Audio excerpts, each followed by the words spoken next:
ಗೀತಾ ಅವ್ರ ಬರೀಲ್ಲೇ. ಲಾಸ್ಟ್ ವಿಡಿಯೋದಾಗ ನೀವು ಟ್ಯಾಲಿ ಒಳಗೆ ಕಂಪ್ನಿ ಕ್ರಿಯೇಟ್ ಮಾಡಿ ಹೆಂಗೆ ಕಾನ್ಫಿಗರೇಷನ್ ಮಾಡ್ಬೇಕಂತೇಳಿ ತಿಳಿಸ್ಕೊಟ್ರಿ. ಈ ಒಂದು ವಿಡಿಯೋದಾಗ ಕಂಪ್ನಿ ಕ್ರಿಯೇಟ್ ಮಾಡಿದ್ಮೇಲೆ ಒಬ್ಬ ಅಕೌಂಟೆಂಟ್ ಆಗಿ ಯಾವ ರೀತಿ ಎಂಟ್ರಿ ಮಾಡ್ಕೋಬೇಕು, ಯಾವ ರೀತಿ ಲೆಜರ್ ಕ್ರಿಯೇಟ್ ಮಾಡ್ಬೇಕು, ಯಾವ ತರ ಪರ್ಚೇಸ್ ಎಂಟ್ರಿ ಮಾಡ್ಕೋಬೇಕು, ಈ ಒಂದು ವಿಷಯ ಜನರಿಗೆ ತಿಳಿಸ್ಕೊಡ್ತೀರಿ ನೀವು. ಪರ್ಚೇಸ್ ಮಾಡ್ಬೇಕ್ರಿ, ಸೇಲ್ ಮಾಡ್ಬೇಕ್ರಿ. ಪರ್ಚೇಸ್ ಎಂಟ್ರಿ ಹೆಂಗ್ ಹಾಕೋಬೇಕು ಮತ್ತೆ ಸೇಲ್ ಎಂಟ್ರಿ ಹೆಂಗ್ ಹಾಕೋಬೇಕು, ಮತ್ತೆ ಪರ್ಚೇಸ್ ಮತ್ತೆ ಸೇಲ್ ಹಾಕುವಾಗ ಲೆಡ್ಜರ್ ಹೆಂಗ್ ಕ್ರಿಯೇಷನ್ ಮಾಡ್ಬೇಕು ಅನ್ನೋದನ್ನ ನಾ ಇವತ್ತು ನಿಮ್ಗೆ ತಿಳಿಸ್ಕೊಡ್ತೀನಿ. ಪರ್ಚೇಸ್ ಮತ್ತೆ ಸೇಲ್ ಮಾಡಿರ್ತಿರಲ್ಲ, ಅದಕ್ಕೆ ಪೇಮೆಂಟ್ ಮತ್ತೆ ರೆಸಿಪ್ಟ್ ಹೆಂಗ್ ಹಾಕೋಬೇಕು ಅನ್ನೋದನ್ನ ನಾನು ನೆಕ್ಸ್ಟ್ ವಿಡಿಯೋದಾಗ ನಿಮ್ಗೆ ತಿಳಿಸ್ಕೊಡ್ತೀನಿ. ಈಗ ಇದು ಕಂಪ್ನಿ ಕ್ರಿಯೇಷನ್ ಆಗೈತಿ, ಮೊನ್ನೆ ಹೇಳ್ಕೊಟ್ನಲ್ಲ, ಇದು ಕಂಪ್ನಿ ಕ್ರಿಯೇಟ್ ಆಗೈತಿ.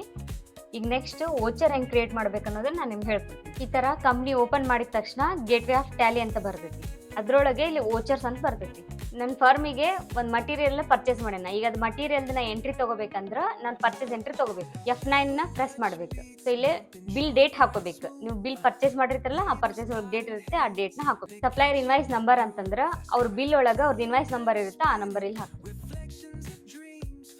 ಈ ಬಿಲ್ ಒಳಗೆ ಯಾವ ಡೇಟ್ ಇರುತ್ತೆ ಆ ಡೇಟ್ ನಲ್ಲಿ ಹಾಕ್ಬೇಕು. ಈಗ ಇಲ್ಲಿ ಪಾರ್ಟಿ ಅಕೌಂಟ್ ನೇಮ್ ಅಂದ್ರ ನೀವು ಯಾರ ಹತ್ರ ಪರ್ಚೇಸ್ ಮಾಡಿರ್ತಾರಲ್ಲ ಅವ್ರದ್ದು ಹೆಸರಲ್ಲೇ ಎಂಟ್ರಿ ತಗೋಬೇಕು. ಇಲ್ಲಿ ಅಲ್ಟ್ ಸಿ ಮಾಡಿ. ಸೊ ಇಲ್ಲಿ ನೀವು ಅವ್ರ ಹೆಸರನ್ನ ಕ್ರಿಯೇಟ್ ಮಾಡ್ಬೇಕು. ಸೊ ನಾವು ಪರ್ಚೇಸ್ ಮಾಡಾಕತ್ತೇವೆ ಅಂದ್ರೆ ಅವರು ನಮ್ಗೆ ಸನ್ರಿ ಕ್ರೆಡಿಟರ್ ಹಾಕ್ತಾರೆ. ಸೊ ಇಲ್ಲಿ ಅಂಡರ್ ಹೆಡ್ ಸನ್ರಿ ಕ್ರೆಡಿಟರ್ಸ್ ಅಂತ ಹಾಕಿ ಅವ್ರದ್ದು ಅಡ್ರೆಸ್ ನ ಹಾಕಿದೆ. ಯಾವ ಸ್ಟೇಟ್ ಅಂತ ಇರುತ್ತೆ ಆ ಸ್ಟೇಟ್ ಹಾಕಿ. ಇಲ್ಲಿ ಪಿನ್ ಕೋಡ್ ಹಾಕ್ರಿ.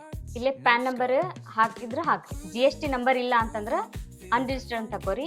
GST ನಂಬರ್ ಇತ್ತಂದ್ರ ರೆಗ್ಯುಲರ್ ಅಂತ ಹಾಕೋರಿ. GST ನಂಬರ್ ಇರುತ್ತಾ GST ನಂಬರ್ ಹಾಕಿ. ಇದು ಅಕ್ಸೆಪ್ಟ್ ಕೊಡ್ರಿ. ಅವ್ರದ್ದು ಲೆಡ್ಜರ್ ಕ್ರಿಯೇಟ್ ಆಯ್ತು. ಈಗ ನೀವು ಇನ್ವೆಂಟರಿ ಎಂಟ್ರಿ ಹಾಕೋಬೇಕಂತಂದ್ರ ಇಲ್ಲಿ ನೀವು ಚೇಂಜ್ ಮಾಡ್ಕೋಬೇಕಾಗುತ್ತೆ. ಏನಂದ್ರ Ctrl+H ಮಾಡ್ಕೊಳ್ಳಿ.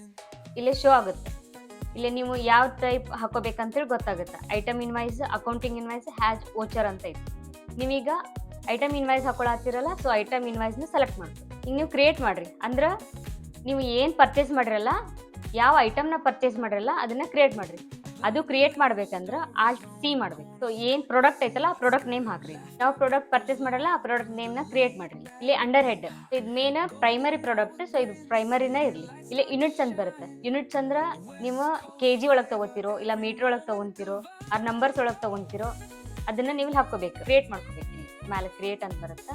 ಇಲ್ಲೇ ಎಂಟ್ರಿ ಯೂನಿಟ್ ಕ್ವಾಂಟಿಟಿ ಕೋಡ್ ಅಂತ ಬರುತ್ತೆ. ಇಲ್ಲೇ ನಂಬರ್ಸ್ ಅಂತ ಟೈಪ್ ಮಾಡಿ, ಎಕ್ಸೆಪ್ಟ್ ಕೊಡಿ. GST ಅಪ್ಲಿಕೇಬಲ್ ಐತಿ, ಎಸ್ ಅಂತಾನೆ ಇರುತ್ತೆ. HSN ಆರ್ ರಿಲೇಟೆಡ್ ಡೀಟೇಲ್ಸ್ ಅಂತ ಐತಿ. ಸ್ಪೆಸಿಫೈಡ್ ಡೀಟೇಲ್ಸ್ ಹಿಯರ್ ಅಂತ ಕ್ಲಿಕ್ ಮಾಡಿ. ಇಲ್ಲೇ HSN ಕೋಡ್ ಅಂದ್ರ ನೀವು ಏನ್ ಪ್ರಾಡಕ್ಟ್ ಪರ್ಚೇಸ್ ಮಾಡಿರ್ತಾರಲ್ಲ ಅದ್ರದಿಲ್ಲೇ ನಂಬರ್ಸ್ ಇರ್ತೈತಿ, ಆ ನಂಬರ್ನ ಹಾಕ್ರಿ. GST rates and related details ಅಂತ ಐತಿ. ಸ್ಪೆಸಿಫೈಡ್ ಡೀಟೇಲ್ಸ್ ಹಿಯರ್ ಅಂತ ಕ್ಲಿಕ್ ಮಾಡ್ರಿ. ಟ್ಯಾಕ್ಸೇಬಲ್ 18% ತಗೋತೀನಿ. ಎಕ್ಸೆಪ್ಟ್ ಅಂತ ಕೇಳುತ್ತೆ, ಎಸ್ ಅಂತ ಕೊಡಿ. ಆ ಪ್ರಾಡಕ್ಟ್ ನೇಮ್ ಬಂತಿಲ್ಲ. 50 ಕ್ವಾಂಟಿಟಿ ಪರ್ಚೇಸ್ ಮಾಡ್ರಿ. 50 ಅಂತ ಹಾಕಿ. ಈಗ ಇಲ್ಲಿ ನಾವು ಪರ್ಚೇಸ್ ಅಂತ ತಗೋಬೇಕು. ಇಲ್ಲಿ ನಾವು ಪರ್ಚೇಸ್ ಅಂತ ತಗೋಬೇಕಂದ್ರೆ ಪರ್ಚೇಸ್ ಲೆಡ್ಜರ್ ಕ್ರಿಯೇಟ್ ಮಾಡ್ಬೇಕು. ಇಲ್ಲೇ ಕ್ರಿಯೇಟ್ ಮಾಡ್ರಿ. Purchase under head purchase account ಆಗಿರುತ್ತೆ, ಸೇವ್ ಮಾಡಿ. ಇಲ್ಲೀಗ ನೀವು ಯಾವ ಪ್ರಾಡಕ್ಟ್ ಪರ್ಚೇಸ್ ಮಾಡಲ್ಲ ಅದು ಬಂತು.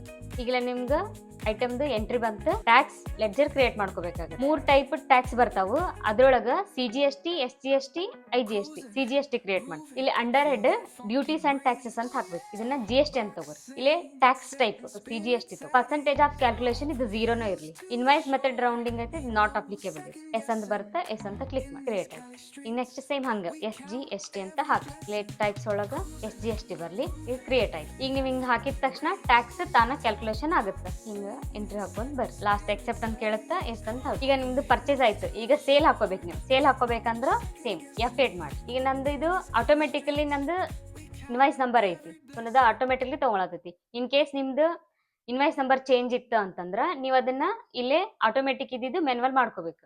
ಅದು ಮೆನ್ಯುವಲ್ ಮಾಡ್ಕೋಬೇಕಂದ್ರೆ ಹೆಂಗ್ ಮಾಡ್ಕೋಬೇಕಂತ ನಂಗೆ ಕಮೆಂಟ್ ಮುಖಾಂತರ ಕೇಳ್ರಿ, ನಾ ಹೇಳ್ತೀನಿ. ಸೊ ನಾ ಸೇಲ್ ಯಾವ ಡೇಟಿಗೆ ಮಾಡತ್ತೀನಿ ಆ ಡೇಟ್ನ ಹಾಕೋಬೇಕಿಲ್ಲ. ಇದು ರೆಫರೆನ್ಸ್ ನಂಬರ್ ನೆಸೆಸರಿ ಇಲ್ಲ. ಇದು ಪಾರ್ಟಿ ನೇಮ್ ಅಂದ್ರೆ ನಾ ಯಾರಿಗೆ ಸೇಲ್ ಮಾಡತ್ತೇನಲ್ಲ ಅವ್ರದ್ದು ಲೆಡ್ಜರ್ ನ ಕ್ರಿಯೇಟ್ ಮಾಡ್ಬೇಕು. ನಾ ಇವ್ರಿಗೆ ಸೇಲ್ ಮಾಡತ್ತೀನಿ, ಅವ್ರದ್ದು ನೇಮ್ ಕ್ರಿಯೇಟ್ ಮಾಡಿನಲ್ಲ. ಅಂಡರ್ ಹೆಡ್ ಸನ್ರಿ ಡೆಟಾರ್ಸ್ ಅಂತ ಬರುತ್ತೆ. ಇಲ್ಲೇ ಅಡ್ರೆಸ್ ಕೇಳತೈತೆ ಅದು.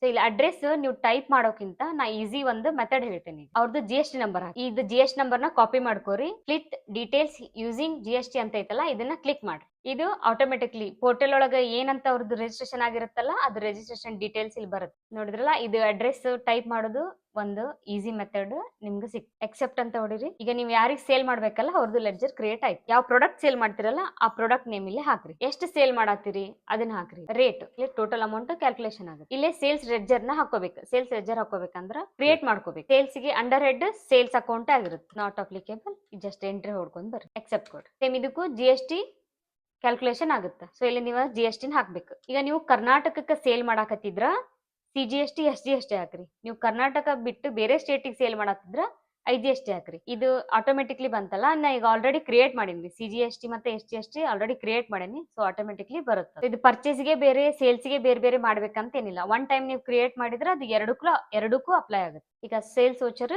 ಕ್ರಿಯೇಟ್ ಆಯ್ತು. ನೋಡಿದ್ರಲ್ಲ, ಈಗ ಪರ್ಚೇಸ್ ಮತ್ತೆ ಸೇಲ್ಸ್ ವೋಚರ್ ಹೆಂಗ್ ಕ್ರಿಯೇಟ್ ಮಾಡೋದಂತ, ಹೆಂಗ್ ಎಂಟ್ರಿ ತಗೋಬೇಕಂತೇಳಿ.